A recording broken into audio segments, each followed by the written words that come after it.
հասկանալ այն մարդկանց անունները, որ նշված են այս գործում, այս հանդիպումների ընթացքում, սակայն որպես վկա չեն արձագանվել։ Այդ մարդկանց բերենք հրավիրենք այստեղ։ Այս դահլիճում Սրբազանն ասաց շատ մարդկանց ովքեր ներկային եղել, բոլորին միջնորդ ենք ներկանալ, որտեղ վերջիններս գիտեն ինչ բովանդակության խոսակցություն է եղել այնտեղ, որպեսզի այս կամ այն հանգամանքը փորձենք հերքել, որովհետև չգիտենք, որ հանգամանքը վաղը մյուս օր մեղադրանքի կողմը իր եզրափակիչ ելույթներով ինչ կերպ փորձել է օգտագործել։ Դրա համար պատվարժան դատարան այս փուլային հնարավորությունն է, որտեղ դա պետք է կատարվի,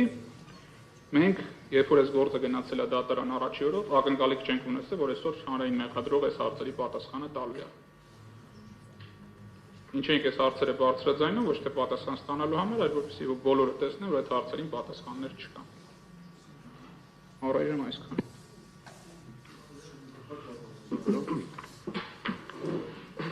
Պատվարժան դատարան, ուրեմն պարոն Խուդոյանը իր խոսքում նման ձևակերպում արեց, որ զարմացած է։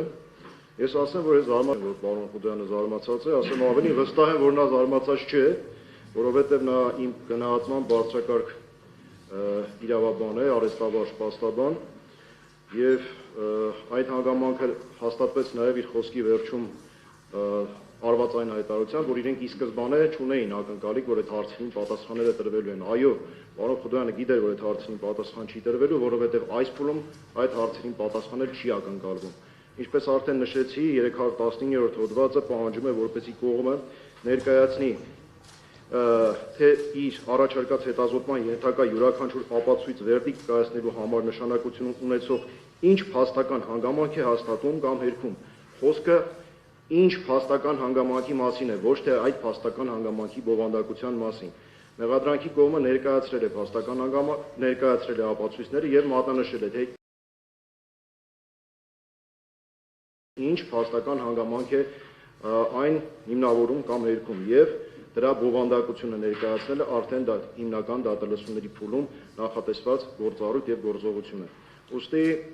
գտնում եմ, որ պարոն Խուդոյանի ձևակերպումները, նրա պնդումները ոչ այլ ինչ են, քան մեղադրանքից պաշտպանվելու օրենքով չարգելված եղանակ, պաշտպանական մարտավարություն, ինչը որպես իրավաբանի իմ համար ընդունելի է, բայց ընդունելի չէ, քանի որ ուղղված է ոչ թե դատարանին, այլ հանրային կարծիքի ձևավորմանը։ Ուստի մեղադրանքի կողմի դիրքորոշումը հետևյալն է։ Ինչ է մեկ վարքան, այդ կարծիքի որտեղ իմ ասացիները վերաբերում։ Մեկ վարքան։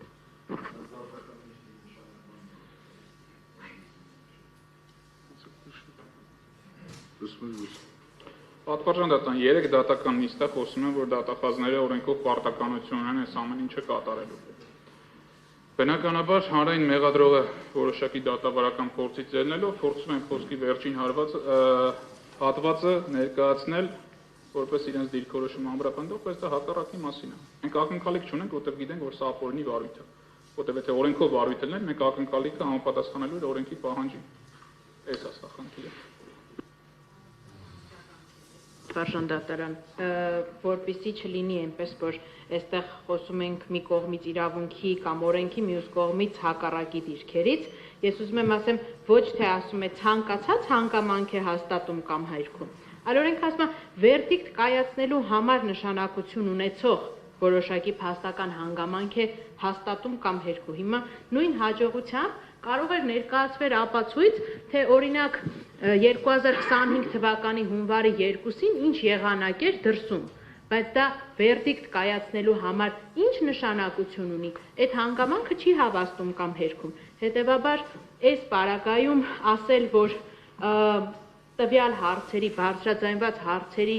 հետազոտությունը ենթարկելու է, եթե մենք ավելի, այսինքն պատասխանենք այդ հարցերին բովանդակային հետազոտություն, առարկայազոր կա, որովհետև օրենքը ուղիղ սահմանում է վերդիկտ կայացնելու համար էական նշանակություն ունեցող հանգամանք, ոչ թե որևէ հանգամանք կամ դրա բացակայություն։ Պատվարժան դատարան, ես ճիշտն ասած երկրորդ անգամ արդեն այս դատավարության ընթացքում լսեցի, որ այնպիսի կարծիք հայտնվեց, որ վերդիկտ կայացնելու համար նշանակություն ունեցող փաստերը, որոնք գործողված են 342-րդ հոդվածում եւ 319-րդ հոդվածը, դրանք տարբեր փուլերի կարգավորումներ են։ Հիմա հարց առաջանում, վերդիկտ կայացնելու համար նշանակություն ունեցող փաստերը, բացի 342-րդ հոդվածում, այդտեղ կա այլ փուլում կամ սույն փուլում նախատեսված է, թե որոնք է։ Այդ դեպքում ինչպես ենք մենք որոշելու, թե վերդիկտ կայացնելու համար նշանակություն ունեցող փաստերը որոնք են։ Բնականաբար հղումը գնալու է 342 հոդված, եւ 342 հոդվածում թվարկված հենց հանգամանքների վերաբերյալ տվյալներն են, որոնք որ պետք է նշվեն, օրինակ անձին վերագրվող, օրինակ բերեմ իմ վստահորդի վրա Դավիթ Գալստյանի վերագրվող արարքը։ Եվ երրորդ կետը արդեն վերջինիս առնչությունը։ Պետք է նշվեր ISS արարքները, որով որ վերագրվել է Դավիթ Գալստյանին, հաստատվում է ISS ապացույցներով։ Իր մասնակցությունը, որ ինքը պետք է այդ արարքները կատարի գործողությունը, այս ապացույցներով։ Հիմա ուրիշ ոնց պետք է մեկնաբանվի այդ 319-ը։ Ինձ համար ընդհանրապես ընդունելի չի հանրային մեղադրողների նշված մեկնաբանությունը, այսքան։ Ըստ այդմ պատվարժան դատան, ես նորից եմ կրկնում, որ չի նշվել, թե որ փաստերը պետք է վերդիկտ կայացնելու համար ապացուցվեն այդ ապացույցները, ուստի այդ բոլոր ապացույցները մեղադրանքի հետազոտման ենթակա ապացույցների ծավալի մեջ չպետք է ներառվեն, այսքանը։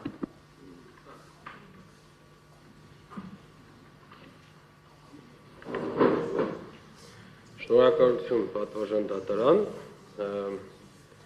ձեր թույլտվությամբ հարցին անդրադառնամ 219 հոդվածի քրեադատավարական տրամաբանության շրջանակներում 219 հոդվածը մենք ներկայում պրակտիկայում քայնցս ունենք դեպքեր, երբ որ մեկնաբանվում է պաշտպանության կողմից շատ յուրովի եւ փորձ է կատարվում 319 հոդվածի տրամաբանության ներքո հանրային մեղադրողներից պահանջել վերդիկտ մեղադրող կամ արդարացնող, բայց 319 հոդվածի տրամաբանությունը բացառապես այլ է եւ նաեւ դատական փորձ են ցույց տալիս, որ դա այդպես չէ եւ ներկայում պահանջել, որ ներկայացված ապացույցներից յուրաքանչյուրը կապել մեղադրյալի կոնկրետ գործողության հետ, դա բնավ օրենսդրի պահանջը չի եղել։ 319 հոդվածը առավելապես խոսում է այն մասին, որ թե մեղադրական եզրակացությունում եւ թե պաշտպանության կողմից ներկայացվող ապացույցների շարքում պետք է տեղ գտնեն այն ապացույցները, որոնք վերդիկտի կայացման համար նշանակություն ունեցող հաստական հանգամանքների հետ ունեն կապ։ Սա խոսում է այն մասին, որ չպետք է օրինակ այդ ապացույցների շարքում լինեն այնպիսի ապացույցներ, որոնք կապ չունեն դեպքի ապացուցման կամ քննության առարկայի հետ։ Սա վերաբերվում է դրան։ Հիմա ներկա փուլում 319 հոդվածի շրջանակներում մենք պետք է որոշենք սույն դատաքննության, սույն դատական գործի սահմանները։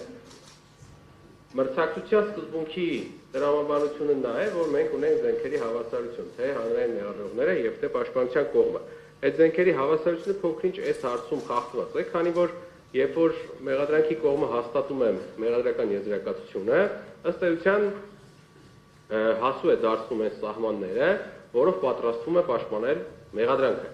Իսկ պաշտպանության կողմի թե մարտավարությունը, թե ապացույցների շրջանակը, թե հնարավոր լրացվող ապացույցների մասին մենք տեղեկանում ենք միայն 319 հոդվածի հարցի քննարկման ժամանակ առաջին անգամ։ Եվ սա իմ կարծիքն եմ ասում, միգուցե եւ փոքրինչ կարող եմ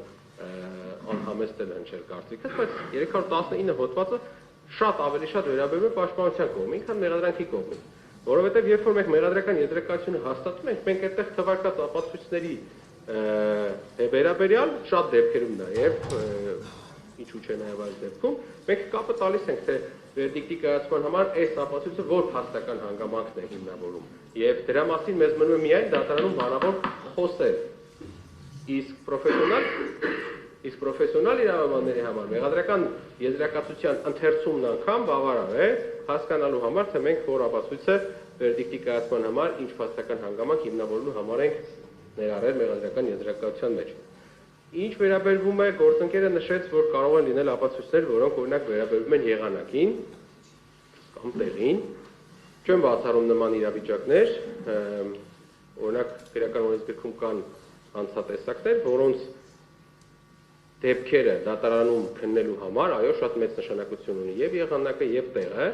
բայց նաեւ վստահեցնում եմ, որ այդպիսի կարեւորության դեպքում դրանց մասին անպայման խոսք լինելու է մեղադրական եզրակացության մեջ։ Հետևաբար, պատվարժան դատարան, ես մեկ անգամ եւս առաջարկում եմ 319 հոդվածի կոնտեքստը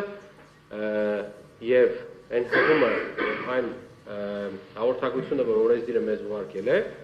ճիշտ ընկալենք, ճիշտ մեկնաբանենք եւ հասկանանք, որ մենք 319 հոդվածի շրջանակներում պետք է առաջարկենք հետազոտվող ապացույցների շրջանակ եւ նշենք, թե այդ ապացույցները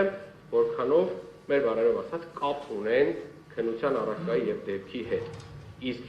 պաշտպանության կողմի պահանջները չափազանց խիստ են այս հարցում։ Պաշտպանության կողմը ակնկալում է, որ պետք է մեղադրողները ասեն, թե կոնկրետ որ փաստը,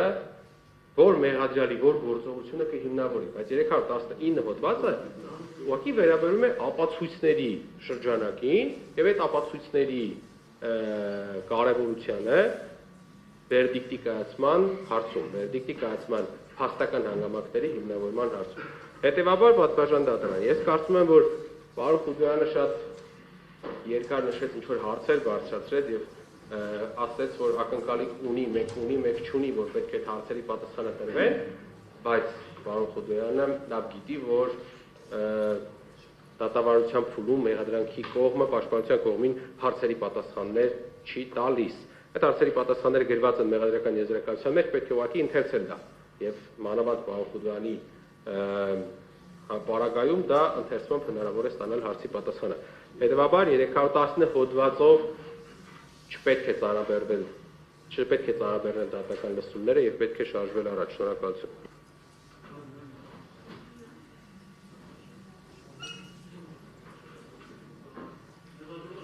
Նշեց, որ երբ որ մեղադրական եզրակացությունը կարդում է, այդ հարցերի պատասխանները պրոֆեսիոնալ իրավաբանի կողմից, երբ որ կարդացում է, այդ հարցերի պատասխանները պետք է անկալվի։ Ես համաձայն եմ դրա հետ, բայց մյուս կողմից պրոֆեսիոնալ մեղադրողների կողմից կազմված մեղադրական եզրակացությունը այնպեսին պետք է լինի, որ մեղադրյալը կարդա մեղադրական եզրակացությունը եւ հասկանա կոնկրետ իրեն ինչ է վերագրվել եւ իրեն վերագրված արարքը որ ապացույցներով է հաստատում։ Այ հենց այդ հարցերը պարզաբանելու համար է նաեւ այս փուլը։ Ու այդ չի վերաբերում քաղաքական դատավարության օրենսգիրքի, երբ որ կարծում նշում է յուրաքանչյուր կողմ ներկայացնում է իր ապացույցներից, այսինքն այսպիսի տարբերակում չկա մեղադրանքի կողմն է ներկայացնում, թե պաշտպանական կողմը։ Ներկայացնում եք ապացույց, պետք է ասեք, թե վերդիկտ կայացնելու համար նշանակություն ունեցող որ փաստն է հաստատում։ Մեղադրական եզրակացության մեջ առհասարակ չի երևում կոնկրետ ում ինչ մեղադրանք է առաջադրվել, բոլորի մեղադրանքը նույնն է, ում ինչ է վերագրվում, ինչ փաստ։ Իհարկե ես դրա մասին առավել մանրամասը իմ բացման խոսքում կանդրադառնամ, բայց այդ ձերասած տրամաբանությունը նորից եմ ասում, միգուցե գործեր են ժամանակ, երբ որ լիներ պատշաճ մեղադրական եզրակացություն, պատշաճ առաջադրված մեղադրանքներ բովանդակային առումով, այսքանը։ Լսենք պաշտպան Մալթաշյանին, հետո Ինձ համար էլ շատ զարմանալի էր հարգելի մեղադրողի դիրքորոշումը կապված 319 հոդվածի հետ, այն հիմնավորվում, թե եթե մեղադրական եզրակացությունը հաստատել են, ապա դրա մեջ վկայակոչել են, թե կոնկրետ ինչ ապացույցով է հաստատվում մեղսագրված ենթադրյալ հանցավոր արարքը։ Պատվարժան դատարան, այս փուլում մեղադրանքի կողմը ներկայացնում է ապացույցներ։ Քրեական դատավարության օրենսգրքի 319 հոդվածը հստակ սահմանում է պետք է ներկայացնել այն ապացույցները հետազոտման ենթակա, որոնք անհրաժեշտ են վերդիկտ կայացնելու համար, բայց դա չի նշանակում, որ մեղադրողները պետք է ընդհանրական 18 մեղադրյալների նկատմամբ վկայակոչեն ու ասեն այս ապացույցը բոլորին է վերաբերվում։ Չկա այդպիսի բան։ Յուրաքանչյուր մեղադրյալի մասով պետք է հիմնավորեն, թե կոնկրետ որ ապացույցի հետազոտումն է հիմք հանդիսանում վերդիկտ կայացնելու համար։ Բացի դա, պատվարժան դատարան 319 հոդվածի երկրորդ մասը ուղղակիորեն դատարանին հնարավորություն է տալիս իմպերատիվ, որպեսզի նաև ապացույցի ներկայացված ապացույցի հետազոտման վերաբերյալ կարծիք հայտնի, մերժի կամ հաստատի այդ ապացույցը հետազոտելու։ Եթե մեղադրողը չի հիմնավորում, թե ինչ փաստական հանգամանք է ապացուցվում առաջադրված մեղադրանքներում, դատարանը ինչպես պիտի կարծիք կազմի, այդ ապացույցը վերաբերելի է հետազոտման առումով, թե ոչ։ Այդ դրանով է պայմանավորված, որ պահանջում ենք, խնդրում ենք, որ յուրաքանչյուր մեղադրյալի մասով ներկայացնեն, թե ինչ ապացույց պիտի, ինչ են ներկայացնում ապացույցը եւ ինչ են հաստատում։ Հետո ես ինձ անորոշ հրապարակելով դա հարցի լուծում չի, չնայած ի սկզբանե եմ ասել, որ այս գործը գործել չի։